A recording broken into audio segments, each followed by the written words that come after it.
ಅಜ್ಞಾನದ ಮನಸ್ಸು ಅದರ ಅನಂತವಾದ ಸಂಕಟಗಳು, ಮೋಹಗಳು ಮತ್ತು ಕೆಡುಕುಗಳಿಂದ 3 ವಿಷಯಗಳಲ್ಲಿ ಬೇರೂರಿದೆ: ದುರಾಸೆ, ಕೋಪ ಮತ್ತು ಭ್ರಮೆ. ಅಜ್ಞಾನದಲ್ಲಿ ತೊಡಗದಿರುವುದು ಬುದ್ಧಿವಂತಿಕೆ.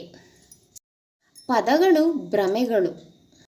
ನಾವು ಏನೇ ಮಾಡಿದರೂ ನಮ್ಮ ಕರ್ಮಕ್ಕೆ ನಮ್ಮ ಮೇಲೆ ಹಿಡಿತವಿಲ್ಲ. ಸೂತ್ರಗಳ ಪ್ರಕಾರ ದುಷ್ಕರ್ಮಗಳು ಕಷ್ಟಗಳಿಗೆ ಕಾರಣವಾಗುತ್ತವೆ ಮತ್ತು ಒಳ್ಳೆಯ ಕಾರ್ಯಗಳು ಅನುಗ್ರಹಕ್ಕೆ ಕಾರಣವಾಗುತ್ತದೆ.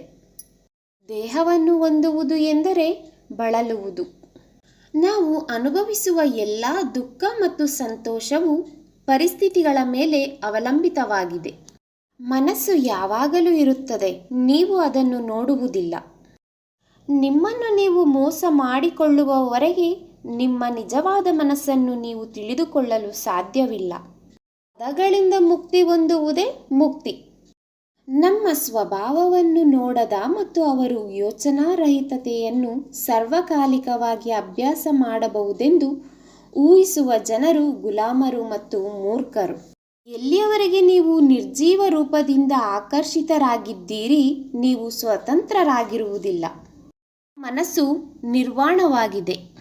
ಏನನ್ನು ನೋಡುವುದು ಮಾರ್ಗವನ್ನು ಗ್ರಹಿಸುವುದು ಮತ್ತು ಏನನ್ನು ಅರ್ಥ ಮಾಡಿಕೊಳ್ಳುವುದು ಧರ್ಮವನ್ನು ತಿಳಿಯುವುದು.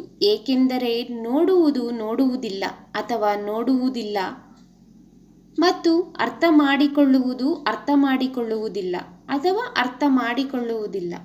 ಮಾರ್ಗವು ಮೂಲತಃ ಪರಿಪೂರ್ಣವಾಗಿದೆ, ಇದು ಪರಿಪೂರ್ಣತೆಯ ಅಗತ್ಯವಿಲ್ಲ. ಮನಸ್ಸು ಒಂದು ಕಾಲ್ಪನಿಕ ಮತ್ತು ನೈಜವಾದ ಯಾವುದನ್ನೂ ಹೊಂದಿರದವನು ಎಂದು ತಿಳಿದಿರುವವನು ತನ್ನ ಸ್ವಂತ ಮನಸ್ಸು ಅಸ್ತಿತ್ವದಲ್ಲಿಲ್ಲ ಅಥವಾ ಅಸ್ತಿತ್ವದಲ್ಲಿಲ್ಲ ಎಂದು ತಿಳಿದಿದೆ.